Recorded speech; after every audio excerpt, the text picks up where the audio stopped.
Bab 228. Menerima nikmat. Wang Lin memandang Qiu Siping. Dia samar-samar tersenyum dan berkata, kedua junior itu berasal dari Magic Enchanted Palace.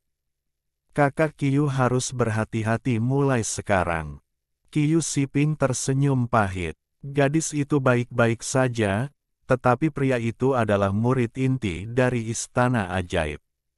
Jika dia benar-benar membiarkan mereka pergi, itu tidak hanya akan sedikit mengganggu, dia mungkin tidak akan bisa melangkah ke kota manapun yang dikendalikan oleh mereka.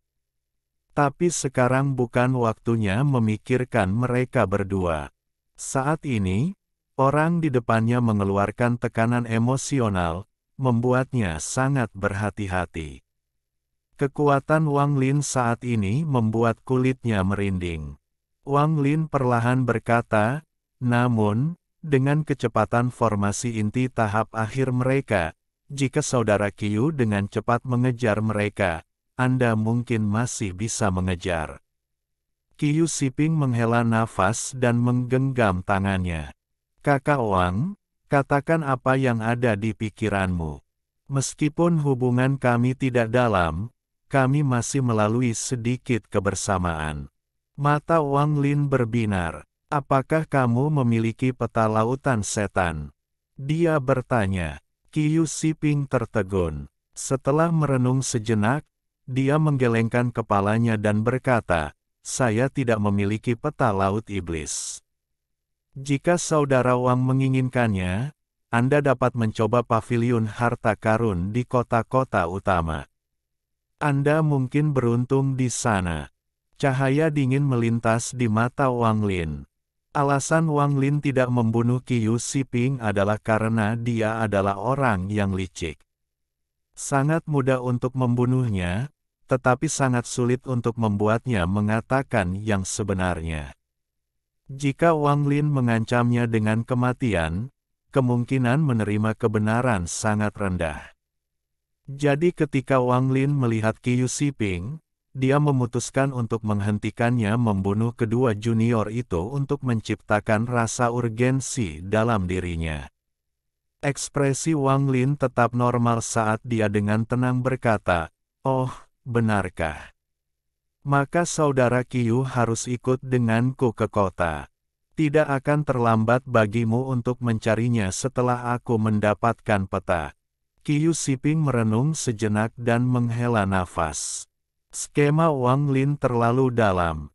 Semuanya dimulai saat muncul dengan santai dan menunjukkan tingkat kultivasi Qiu Siping untuk memungkinkan kedua junior itu melarikan diri. Semua ini ada dalam perhitungan Wang Lin dan Qiu Siping tanpa sadar masuk ke skema Wang Lin. Sepertinya Wang Lin dengan sengaja memaksa Qiu Siping ke dalam situasi di mana dia harus membunuh kedua juniornya, lalu menyelamatkan mereka untuk memaksa Qiu Siping mengatakan yang sebenarnya. Juga, aura yang dipancarkan Wang Lin mengisyaratkan bahwa jika dia memutuskan untuk tetap keras kepala sampai akhir, maka Wang Lin tidak keberatan membunuhnya. Dengan pendekatan ini, jauh lebih mudah untuk membuat seseorang menyerah daripada mengancam hidup mereka. Qiu Siping memberi Wang Lin tatapan yang rumit. Tanpa sepatah kata pun, dia mengeluarkan batu giok kosong. Dia meletakkan giok di dahinya dan mulai mencetak peta berdasarkan ingatannya. Setelah beberapa saat, dia menyerahkan batu giok itu kepada Wang Lin dan berkata, ini berisi semua pengetahuan peta saya tentang lautan setan dari tahun-tahun yang telah saya lalui di seluruh negeri. Mungkin ada beberapa kesalahan, tapi tidak terlalu banyak. Jika tidak ada yang lain, saudara Wang, saya akan pergi. Wang Lin mengambil batu giok itu. Dia tidak memeriksanya, tetapi menggenggam tangannya dan tersenyum. Terima kasih banyak, serunya. Qiu Siping tertegun. Dia memandang Wang Lin dan bertanya, kamu tidak akan memeriksanya. Wang Lin samar-samar tersenyum dan menjawab, apakah ada kebutuhan? Qiu Siping merenung sebentar. Dia tertawa dan berkata, "Kakak Wang, selamat tinggal." Dengan itu, dia menggenggam tangannya dan mundur. Setelah mundur jauh, dia berteriak, "Kakak Wang, saya tidak akan memberikan informasi palsu untuk menipu Anda. Anda dapat yakin." Dengan itu, dia berteleportasi. Wang Lin memegang batu giok itu dan mengamatinya dengan indera ilahinya. Giok itu berisi peta laut dalam yang sangat rinci, tetapi tidak banyak tentang laut luar. Di dalam wilayah laut dalam, bahkan ada lokasi susunan transfer kuno. Wang Lin tidak percaya bahwa tidak ada kebohongan di peta ini, tetapi dia tidak akan hanya mengandalkan peta ini untuk menjelajahi lautan setan. Niat Wang Lin adalah untuk menemukan peta yang lengkap jika memungkinkan, tetapi jika terbukti tidak mungkin, dia akan mendapatkan sebanyak mungkin peta yang tidak lengkap ini. Begitu dia membandingkannya, kebohongan akan mudah dikenali. Menurut pemahaman Wang Lin tentang lautan setan, kota tinta berulang berada sekitar 10 hari di utara lokasinya saat ini. Kota tinta berulang adalah salah satu dari 99 kota besar di lautan setan. Kota-kota kecil di laut luar tidak bisa dibandingkan. Alasan lain Wang Lin memutuskan untuk pergi ke kota tinta berulang adalah karena menurut peta yang disediakan oleh Qiu Siping, ada susunan transfer kuno 300.000 mil dari kota. Selama penerbangannya menuju kota, Wang Lin mengumpulkan inti dari setiap binatang yang dia lewati. Namun, jika dia bertemu dengan makhluk roh berkualitas tinggi, dia mengitarinya. 7 hari kemudian, Wang Lin menjadi semakin khawatir saat dia melihat situasi di Laut Iblis dengan matanya sendiri. Dia tidak berpikir bahwa hanya dalam beberapa tahun, binatang buas akan merajalela di Laut Iblis. Baru saja dalam perjalanan ke sini, dia telah melihat 2 makhluk roh berkualitas tinggi yang setara dengan pembudidaya pemutus roh. Untungnya, kedua binatang itu berkultivasi di dalam wilayah mereka sendiri. Kecuali Wang Lin dengan sengaja mengganggu mereka, mereka tidak akan mengejarnya. Panen Wang Lin sangat bagus di jalan menuju kota. Dia mendapatkan banyak inti di jalan. Semuanya langsung dimakan oleh taktik dewa kuno dan diserap oleh Nas Chen Sol-nya. Wang Lin tiba di lokasi susunan transfer kuno. Matanya berbinar saat dia melayang di udara dan menatap lembah di bawahnya. Tempat ini sangat sepi. Bahkan tidak ada jejak bau binatang di sini. Ekspresi Wang Lin menjadi serius saat dia menyebarkan akal ilahinya. Dia tidak menemukan sesuatu yang abnormal, tapi ada perasaan aneh yang mengganggunya. Setelah merenung sedikit, dia mengarahkan jarinya ke dahinya dan iblis berbentuk kera keluar. Ini adalah iblis yang telah dia sempurnakan dari jiwa kera roh, iblis ketiganya. Dalam beberapa hari terakhir di Cloud Sky Sect, Wang Lin telah menguasai sepenuhnya iblis ini. Kera itu adalah makhluk roh berkualitas rendah. Sekarang menjadi iblis, itu bahkan lebih kuat. Meskipun belum bisa melahap kultivator Nas Chen Sol, ia bisa dengan mudah melahap kultivator formasi inti. Saat iblis ini muncul, dia mengaum. Sosoknya menjadi buram saat ia masuk ke lembah. Itu menyapu lembah dan tidak menemukan sesuatu yang aneh. Saat hendak kembali, mulut raksasa terbuka di sisi tebing. Pada saat yang sama, kekuatan isap yang besar mencoba menarik iblis. Tetapi itu bukan keberadaan yang solid, sehingga ia dapat dengan mudah melarikan diri. Mulut di tebing perlahan tertutup. Mata Wang Lin berbinar. Dia melambaikan tangan kanannya dan mengeluarkan pedang racun yang didapatnya dari Bongkok Meng. Dia dengan cepat menyerbu ke arah mulut penutup di tebing dan menebas ke bawah. Suara bebatuan runtuh bergema di seluruh area.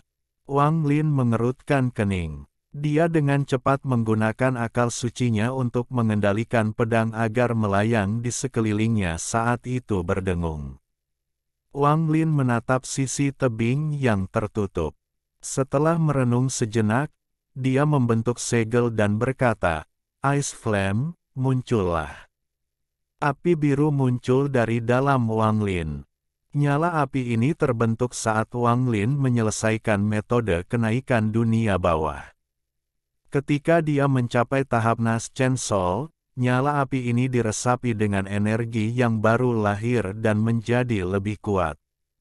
Saat nyala api muncul, suhu di area tersebut turun. Pada saat yang sama, api es dengan cepat bergerak dan melayang ke depan. Saat api menyentuh tebing, tebing itu mulai bergerak dengan aneh. Itu membentuk wajah manusia dan mencoba menelan nyala api. Tapi begitu menyentuh api es, lapisan es tipis mulai menyebar di tebing. Dalam beberapa napas, seluruh tebing tertutup es dan ekspresi wajahnya membeku. Wang Lin melihatnya sebentar dan sangat terkejut. Ini pasti binatang buas yang bisa hidup di dalam tebing dan bahkan bisa berubah menjadi bentuk manusia. Setelah merenung sejenak, Wang Lin tiba-tiba bergerak dan memasuki lembah. Memang ada transfer array kuno di dalam lembah, tapi terlalu rusak untuk digunakan. Dia mengeluarkan sepotong batu giok dan merekam susunan transfer kuno. Setelah melakukan semua itu, tubuhnya menghilang dan muncul kembali di depan tebing. Dia melambaikan tangan kanannya dan es memadat kembali menjadi api es dan kembali ke tangannya. Tak lama kemudian, wajah di tebing mulai bergerak lagi. Matanya tertuju pada Wang Lin saat mengeluarkan geraman bermusuhan. Semakin Wang Lin melihatnya, semakin dia tertarik. Binatang itu tidak terlalu kuat, hanya binatang roh berkualitas rendah, jadi sekuat pembudidaya formasi inti tahap akhir, tetapi kemampuannya untuk menyembunyikan diri sangat mengagumkan. Wang Lin sering melakukan kultivasi tertutup. Jika dia bisa memiliki binatang buas seperti ini yang menjaganya, itu akan bagus. Sayangnya, kultivasi binatang buas ini terbatas. Tapi Wang Lin memiliki banyak inti di dalam tasnya. Dengan mereka, dia bisa sedikit mendorong kultivasi binatang buas ini. Dengan itu, dia membentuk segel dengan tangannya dan mulai melantunkan mantra.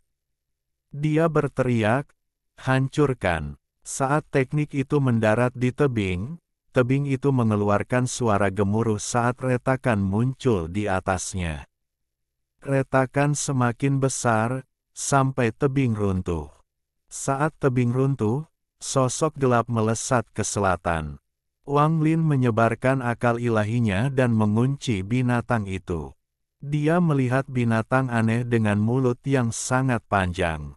Binatang ini mengeluarkan perasaan yang sangat menyeramkan, terutama mulutnya, yang setidaknya sepanjang manusia dan terlihat sangat mematikan. Wang Lin menggosok dagunya, lalu dengan santai mengejar di belakangnya. Dia mengarahkan jarinya ke alisnya dan iblis Suligo keluar untuk mengejarnya bersamanya dan iblis ketiga. Suligo mengeluarkan beberapa raungan. Saat dia keluar, dia terlihat sangat bersemangat, tetapi begitu dia melihat binatang aneh itu, dia berhenti dan diam-diam berpikir, apakah ada kesalahan? Apa ini? Bagaimana bisa lebih jelek dari nomor 2? Aku harus membiarkan idiot itu. Nomor 3, pergi. Jika monster itu lemah, maka aku akan pergi dan mencuri pujian. Alhamdulillahi jazakumullahu khairo. Oke, cukup sekian novel kali ini. Mungkin ada kata-kata yang kurang pas, saya minta maaf yang sebesar-besarnya. Semoga yang sudah baca Allah paring kesehatan, rezeki yang barokah, dan umur yang panjang. Amin. Untuk membantu admin jangan lupa klik tombol subscribe ya.